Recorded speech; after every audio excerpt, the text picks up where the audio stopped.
Et nous, voilà de retour. C'est normal que je ne me vois pas, mais bon, je vais m'habituer à pas me voir. Pourtant, j'aime bien me voir à l'écran.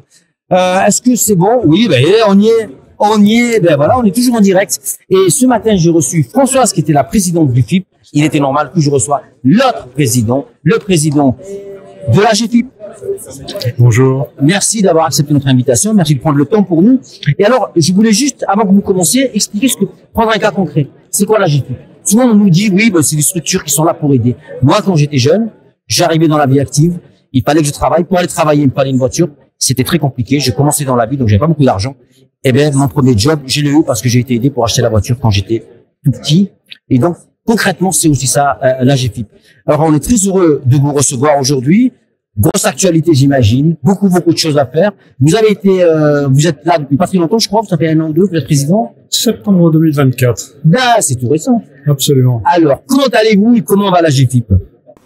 Écoutez, moi je vais bien et on essaye toujours de faire en sorte que tout se passe bien. Pour la GFIP, et la GFIP, moi je ne découvre pas la maison, j'étais déjà administrateur de cette maison, mais en qualité de président, je la vois sous un autre angle, avec beaucoup plus de détails, et ses impératifs de gestion, ses engagements, son relationnel, et Dieu sait que le rationnel de la GFIP est riche, parce que bien sûr, nous avons l'État, nous avons les services de l'emploi, nous avons une myriade d'associations, et bien évidemment, pour revenir à votre illustration, des personnes qui ont des besoins. Et donc, ce qui me plaît à la GFIP et ce que je trouve remarquable, c'est cette capacité à accompagner à la fois des personnes pour leur faciliter la vie dans l'emploi, mais aussi l'accès à l'emploi, mais aussi l'accompagnement des entreprises pour les sensibiliser, les convaincre de l'intérêt qu'elles ont à intégrer des personnes en situation de handicap ou à les maintenir dès lors qu'elles ont un handicap déclaré. Et les maintenir parce qu'une fois de plus, l'idée étant de mettre tout le monde à égalité et d'être jugé sur ses compétences et non pas sur son handicap. Alors, c'est très important de le dire, ça paraît évident, tout le monde a des compétences. Et pour autant, il y a toujours des préjugés. Et je suis assez heureux finalement d'avoir fait des présidences après les Jeux Olympiques qui ont créé un grand enthousiasme. C'est vrai, ça a bien marché. Et qui ont finalement montré et quelque part convaincu beaucoup de personnes, avec une portée internationale, ce qui était remarquable, que la performance chez tout un chacun, les compétences idem. Évidemment, j'ose espérer que la translation se fera dans les esprits pour que de ce constat, on puisse se dire pourquoi vais-je me passer de tel talent? Oui, avant de parler de handicap, exactement, oui. Ce matin, on a reçu la fédération, justement, qui nous parlait de tous ces talents. Et alors, comme vous, la fédération, finalement, c'est un peu l'actualité d'ici, c'est aussi l'importance du travail quand on est en situation de handicap. L'importance d'accéder au travail, et vous disiez très justement tout à l'heure, parce qu'on n'en parle pas beaucoup, c'est le garder quand on est d'un coup en situation de handicap. Alors, on parle toujours de la valeur travail, j'allais dire avant la valeur travail, dans une société où il faut, je veux dire, assurer sa propre vie, la vie de son foyer, il faut un revenu pour se loger, pour s'habiller, pour manger. Ça, tout le monde en a besoin, qu'on soit en situation de handicap ou pas. Donc c'est forcément quelque chose d'essentiel. Et notre rôle, c'est de permettre à chacun justement de pouvoir construire sa vie. La construire à la fois via l'emploi, mais aussi la construire dans une progression, parce que quand on est en emploi, on peut avoir aussi des ambitions, souhaiter évoluer, et ça c'est la deuxième étape. Au-delà de l'emploi, de l'avoir, il faut aussi pouvoir construire une carrière professionnelle, on essaie d'assouvir ses envies, ses besoins, et finalement se réaliser tout simplement. Mais tout simplement.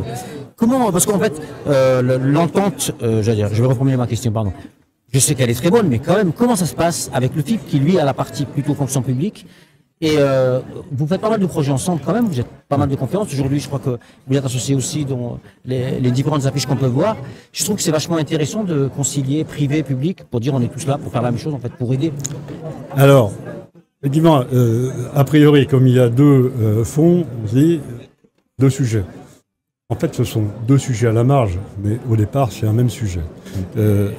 Le FIP, sur la partie fonction publique, la GFIP sur le privé, qu'est-ce que l'on fait? On s'adresse à des employeurs pour essayer de les faire bouger. Hein, il faut qu'ils s'engagent. Et de la même façon, on a en face de nous, fonctionnaires ou pas fonctionnaires, des personnes qui veulent travailler et qui ont besoin d'être accompagnés dans leur travail. Vous savez, travailler sur une machine ou dans un bureau, dans la fonction publique ou dans une entreprise, je ne suis pas sûr que ce soit si différent. Je suis d'accord. Oui. D'où ce rapprochement et ces travaux communs que nous faisons. Vous voyez, nous avons beaucoup travaillé sur l'homogénéisation de notre offre de service. Il y a encore quelques particularités qui peuvent se justifier. Mais on a essayé de l'homogénéiser parce qu'on part du principe que dans une carrière, on peut très bien commencer dans le privé, aller dans le public et vice-versa. Et inversement. Aujourd'hui, les parcours ne sont pas linéaires aujourd'hui. Donc, c'était important de faire ça. Nous avons signé, pendant les JOP d'ailleurs, une convention avec le FIP et nous menons des actions communes. Nous sortons des publications communes, parfois que nous deux, parfois avec d'autres. Typiquement, la CEP, on est à 3, il y a l'Adaptant Plus, mais nous coopérons vraiment sur beaucoup de sujets ensemble. Sur des dispositifs nouveaux, nous coopérons aussi. Typiquement, les plateformes de matériel qui se positionnent progressivement dans les régions, nous les gérons ensemble avec le FIP. Donc voilà une illustration de choses qui montrent que non, au-delà des différences, nous ce qu'on cultive, c'est tout ce qui est commun. Ce qui est commun, c'est important de dire ça. Et en fait, vous parliez tout à l'heure de l'accès au travail. Et aujourd'hui, on voit arriver des jeunes diplômés. C'est un peu nouveau, parce que moi, de mon temps, on avait l'impression que quand on était handicapé, on n'était pas forcément diplômé. En tout cas, ça paraissait très compliqué d'accéder au diplôme et tout. Aujourd'hui, c'est une chose complètement réglée. Donc, est-ce que vous voyez beaucoup de jeunes qui arrivent et qui font appel à vous? Alors, la problématique des jeunes, elle est double. Alors là, vous avez raison. Quand on a eu l'opportunité et la chance de faire des études, qu'on soit valide ou en situation de handicap, je pense qu'on a déjà des clés pour l'accès à l'emploi qui sont importantes. Moi, ce qui me préoccupe le plus, c'est le fait que nous avons quand même 80% de personnes en situation de handicap, et il y en a beaucoup chez les jeunes, qui ont des niveaux infra-bac. Oui. Infra-bac, c'est-à-dire comment j'accède à l'emploi alors que je n'ai pas de diplôme, comment je vais me présenter, je n'ai pas été forcément bien préparé à le faire. Et là aussi, c'est par la coopération, par les travaux communs qu'on arrive à faire évoluer les choses. Là, je vais parler de notre prestataire. Avec France Travail, nous avons beaucoup travaillé sur le recrutement par simulation. Alors, pourquoi faire ça? Alors c'est pas une invention, hein. Ça existait. Simplement que mis à cette échelle-là, le systématiser me paraît là quelque chose qui ressort du vrai changement. Parce que au-delà des diplômes, pour beaucoup d'activités, c'est pas une nécessité. Souvent, ce qui prime, c'est la capacité à faire, donc l'habileté. Et ce type de méthode de recrutement permet de valoriser les habiletés et donc faciliter évidemment la rencontre entre une personne et l'employeur. Bon, je trouve que ce sont des avancées importantes parce que toutes les personnes ne sont pas dans la même situation. J'ai moins de soucis pour les diplômés, très honnêtement.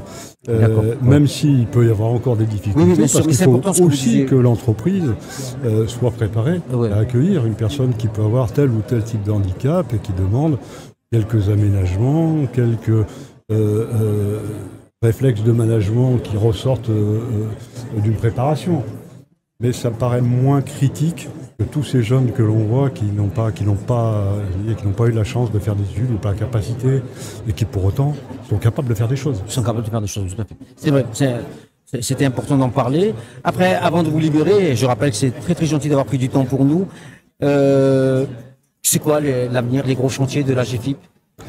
Alors, les gros chantiers, c'est de mieux occuper le terrain. Ce sont les entreprises qui créent les emplois. Les entreprises, il y en a des milliers et des milliers et des milliers et des milliers.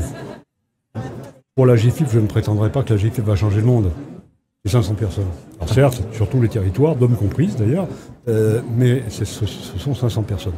Ça veut dire que pour être opérationnel et espérer avoir des résultats, il faut être en capacité de travailler avec les autres. Et dans les autres, on citait le FIP, à l'évidence, nous coopérons beaucoup. Mais il y a aussi les services de l'emploi. Il y a eu une réforme des services de l'emploi avec la création de France Travail, la création des teams handicap, où entre les conseillers de Cap Emploi et ceux de France Travail, finalement, ils vont apprendre à travailler ensemble sur le sujet du handicap et vraiment décupler leurs capacités. Nous, on les accompagne, on les forme. Mais j'ai dit, c'est parce que nous arriverons bien à travailler qu'on sera plus en capacité, parce que plus nombreux, à aller chercher des entreprises. Et c'est comme ça qu'on arrivera à changer les choses. Parce que il y a des entreprises qui me préoccupent pas trop, notamment les grandes entreprises. La plupart respectent leur taux d'obligation, elles sont à 6 voire au-delà. Dans les PME, il y a encore du boulot. Mais la France, c'est un tissu de toutes petites entreprises. Et c'est parmi celles-là qu'il y a les 30% qui n'occupent aucune personne handicapée. Et là, on a un vrai challenge. Un vrai challenge, ouais. Les sensibiliser, leur montrer qu'en fait, on peut aussi... Absolument. Parce que, alors, c'est pourquoi elles ont peur, elles n'ont pas les moyens, elles n'ont pas toutes les réponses, je veux dire, à leurs questions. Je pense qu'il y a plusieurs dimensions, certainement. D'abord, il y a tout simplement la sensibilisation. Alors, on dit c'est toujours superflu, tout le monde sait. Non, il y a encore des gens qui ne savent pas. Donc, il faut faire de la sensibilisation. Et nous devons aller vers ces acteurs pour leur expliquer. Après, il faut aussi que nous soyons en capacité de leur faire comprendre qu'il est possible d'occuper une personne handicapée, que la compensation, on sait la mettre en œuvre, que ce soit des aménagements techniques, des aménagements organisationnels. Aujourd'hui, avec la digitalisation et l'IA, on peut même encore aller plus loin. C'est-à-dire qu'on ne peut pas se réfugier derrière l'impossibilité pratique et technique pour ne pas faire. Parce qu'aujourd'hui, on sait surmonter tout ça. Ouais. Mais à nous de convaincre. Je ne peux pas reprocher, moi, ceux qui ne font pas de ne pas faire. Je dis peut-être qu'ils sont ignorants, peut-être qu'ils pensent qu'il y a une difficulté, mais parce qu'on ne leur a pas donné les clés pour la dépasser. Ben, ça, c'est notre boulot. L'idée, c'est d'arriver, d'aller voir. Finalement, on revient, tout à l'heure, on parlait avec le FIP ce matin, c'est d'aller sur le terrain, finalement. Et c'est peut-être ça, la nouveauté du FIP et de vous-même, c'est d'aller sur le terrain, de sensibiliser. Oui. Ah mais c'est clair que nos structures, on a toujours une structure centrale, bien sûr. D'abord, il faut coordonner, construire, mais le vrai travail, au final, après, il se fait sur le terrain. Se fait dans les régions, dans les départements, en local. Et on est structuré avec des délégations régionales, et c'est à ce niveau-là que la coopération doit être vraiment très structurée, très opérationnelle. Et puis, je veux dire, franchement, moi je souhaite piloter par des KPI, comme on dit, hein. C'est-à-dire des résultats à atteindre. Il faut se challenger. Il ne faut pas dire je vais faire, ok, je vais faire, mais je vais où? Donc je pointe le doigt, c'est là que je vais. Et je veux ce résultat. Absolument. Parce qu'il n'est pas que pour soi, il est pour tous. Absolument. Bah écoutez, j'ai été très très heureux de vous recevoir. Je suis content de voir que il y a toujours autant d'énergie pour aller faire en sorte qu'on soit jugé sur nos capacités et rien d'autre, qu'on ait accès à l'emploi. Et c'est très important ce que vous disiez sur effectivement quand on n'est pas diplômé, c'est encore plus compliqué. Et quand on est en situation de handicap, encore plus. Merci d'être venu nous voir. Bon après-midi, donc l'Inclusive Day. Je pense que vous avez beaucoup de choses à faire. Vous avez beaucoup de gens à voir. Et merci encore une fois d'avoir pris le temps pour nous. Et merci à vous. À très bientôt. On va se retrouver sur la route. Certainement. À